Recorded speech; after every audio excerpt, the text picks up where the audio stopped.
La cultura y la negociación. Como vemos en el mapa, y estamos desde el Perú, cada uno de nuestros distintos departamentos o regiones del Perú tienen una cultura distinta. No es lo mismo, digamos, hacer una negociación entre personas que viven en la zona de Arequipa, por ejemplo, con personas que viven en la zona de Loreto. Cada uno de ellos tiene un ambiente cultural distinto, ya sea por el clima, ya sea por las costumbres que tienen, pero si yo no considero este aspecto de la cultura, voy a realmente, como se dice, a patinar, a no tener buenos resultados. Imagínense si eso se presenta a nivel del país en el cual trabajamos o donde queremos negociar. Imagínense cuán difícil o cuán complejo se convierte cuando la negociación ya no la damos a nivel de un territorio en el cual tenemos un conocimiento, sino que se da a nivel ya internacional. Para eso, el alemán Gerd Hofstede ha planteado una serie de elementos a considerar para cuando yo voy a negociar con otras culturas. Él plantea básicamente 4 elementos: la distancia al poder, la feminidad y la masculinidad, la aversión al riesgo y el pensamiento de largo plazo, como factores que uno tiene que tener en cuenta al momento de negociar con alguien del exterior. En todo caso, lo fundamental es que yo debo prepararme si es que voy a negociar en una cultura distinta a la mía. Y al hablar de negociaciones, podemos hablar de 2 tipos de negociación. La de negociación integrativa, donde lo que buscamos es tengamos claro cuáles son los intereses y los objetivos que no nos excluyen, que nos permiten encontrar un lugar o un espacio donde todos podemos ganar. Desde esa perspectiva, quien enfoca o quien se orienta a una negociación de tipo integrativa, lo que va a buscar, ¿qué cosa es? La cooperación. Y por lo tanto, en ese sentido, va a poner las cartas sobre la mesa.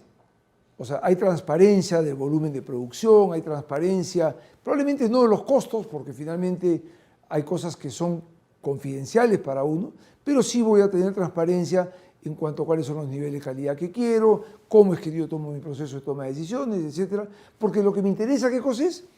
Una visión de largo plazo. Me interesa en la negociación que no haga un negocio solamente en una oportunidad, sino que lo que me interesa es que él sea un proveedor, él sea un cliente, él sea alguien que yo voy a mantener una relación con él de una forma permanente.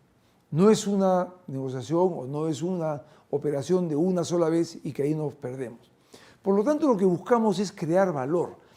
Ese valor en el sentido de que la relación es buena para los dos estamos ganando, y esto va a hacer de que, como dice acá, busquemos nuevas opciones a la situación actual y nos planteemos a través del proceso negociador un conjunto de nuevas formas de hacer y creemos valor, es decir, creamos una torta más grande. Si no hacemos eso, lo que va a suceder es que nuestra negociación va a ser de tipo una negociación distributiva nada más.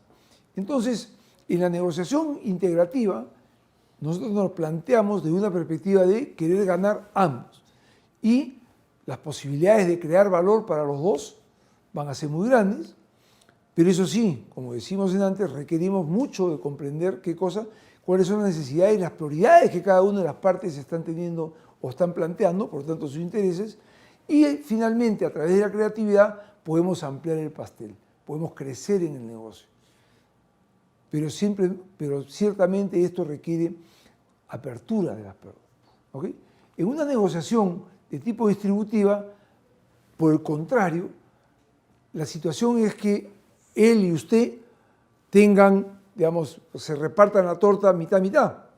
Pero si es que el recurso es limitado y yo solamente empiezo a reclamar valor, no me interesa la otra persona, solamente me interesa sacar la mayor parte para mí.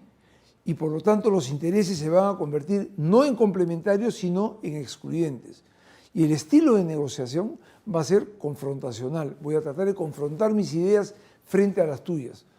Pero eso generará pues un comportamiento muy cerrado. No voy a querer pasar información. Es más, por ahí voy a tratar de distorsionar las cosas hacia mi favor. Voy a decir que lo descalifico al otro, ya sea en la parte personal o en la parte de las capacidades que tiene. Pero eso ahí es una visión muy a corto plazo. Y entonces yo voy a reclamar valor en lugar de querer crear valor. Una negociación por posiciones es una típica negociación de tipo distributiva, en el cual lo que va a suceder es que se van a herir susceptibilidades y la relación no se va a poder mantener hacia el largo plazo. Entonces, ahí es más bien ganar perder. El pastel es fijo, por lo tanto es suma cero. Lo que yo gano lo pierde el otro, no hay ninguna posibilidad de hacer crecer esta torta, ¿no? A menudo un solo tema, por ejemplo, el precio. No hablamos de nada más, no hablamos de la calidad, no hablamos de la garantía, no hablamos del apoyo técnico, no hablamos de la posibilidad de generar nuevos negocios. No, simplemente nos cerramos en algo. Entonces, ¿qué hacemos en una situación así? Bueno, lo que tenemos que plantear es no iniciar una negociación cuando la otra persona plantea solamente el precio. Es decir, señor, ¿cuánto cuesta esto? A ver, un momentito, cuénteme, ¿qué cosa es lo que necesita usted? ¿Qué es lo que está buscando? ¿Qué motivaciones tiene? Si yo consigo identificar realmente qué es lo que la otra persona busca, probablemente pueda satisfacer mejor sus necesidades. Pero si solamente me pongo a pelear por la posición de precio, al final lo que voy a hacer es, ok, te lo vendo en 10, yo pago 7. Entonces, finalmente, él gana valor o pierde valor, pero no estamos viendo realmente cuáles son las posibilidades de llegar a un acuerdo que satisfaga, tanto en la parte tangible como en la parte intangible, a cada una de las partes. Un lado solo puede obtener más a expensas de la otra persona. Y entonces, como dice acá, todas las tácticas van a ser en función al precio, al valor. Y el tratar de obtener lo máximo para uno, sin tener en cuenta lo otro. Y esto es dañino, porque si yo a una persona le pido que me venda algo al mínimo precio, finalmente yo mismo me estoy poniendo en peligro. ¿Por qué? Porque si esa persona no ha ganado lo suficiente como para poder mantener su negocio, el valor de lo que yo he adquirido podría perder valor más adelante, porque la persona no me podrá dar repuestos, no me podrá dar servicio, no podrá darme satisfacciones. Entonces, pretender de que yo saco todo a costa del otro, a la larga, a mí mismo me puede hacer un gran daño, ¿no? Entonces, hay que determinar un poco qué tipo de negociación funciona mejor. Cuando yo voy a tocar un tema único, hay una suma fija, probablemente me interese la distributiva, ¿no es cierto? Si yo voy a vender mi automóvil y nunca más lo voy a ver a la persona, probablemente el tema sea simplemente un tema, voy a utilizar más la distributiva. Pero si lo que me interesa son muchos temas, es decir, estoy comprando un software, estoy buscando un proceso educativo, voy a buscar muchos temas y por lo tanto empezamos a hacer crecer el índole o el alcance, de la negociación, ¿no es cierto? A veces cuando la relación entre las partes es solamente entre dos, hay más independencia, podemos utilizar este tipo distributivo porque vamos a generar solamente querer, digamos, generar o crear, reclamar valor en ese momento nada más, ¿no es cierto? Pero si ya dependemos cada uno del otro, es decir, hay una interdependencia, ciertamente la negociación de tipo integrativa es mucho más eficaz. Hay algunos participantes que son los que reclaman valor. El que reclama valor para sí mismo es más tipo tomador y por lo tanto a él sí yo tendría que estar dándole o plantearme una negociación de tipo distributiva. Pero si la persona me está ofreciendo valor y a su vez también reclama valor, entonces tengo que tener en cuenta eso para poder abrirme un poco más a la negociación y planteármela desde una perspectiva de hacer algo integrativo, de buscar la colaboración, ¿ok?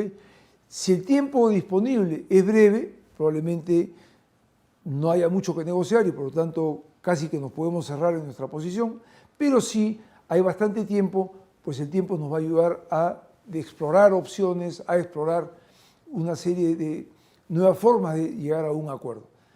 Cuando el equilibrio de poder es de una de las partes, probablemente él va a tratar de utilizar una posición más de tipo distributiva, es decir, él va a generar esa posición. Un poco lo que decía cuando yo negocio con un supermercado. Él tiene más poder que yo.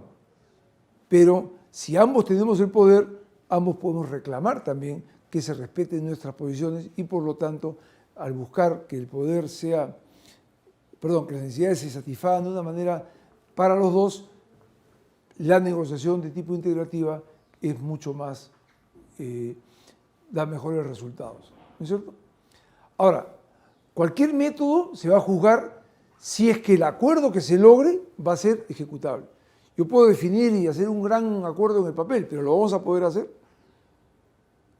Y ese hacer tiene que ser eficiente. Acuérdense que muchas veces en la negociación, en el caso de un proveedor, estoy reemplazando a un proveedor por otro proveedor, o salvo que sea un proveedor nuevo, o es una operación nueva. Pero esta nueva forma de hacer tiene que ser ejecutable y tiene que ser eficiente y conseguir de que la relación que se dé entre las partes no solamente no se deteriora, sino que permanentemente mejore, porque si no, no hubiera negociación. O sea, lo que me daba el otro, ya lo, como dicen el dicho, ¿no? Más vale viejo conocido que nuevo por conocer. Entonces, ciertamente en la negociación tenemos que buscar satisfacer aspectos que de alguna manera con el proveedor anterior, con las formas antes de recibir los recursos que tenemos, no las estábamos satisfaciendo y por eso es que nos hemos sentado en la mesa de negociación.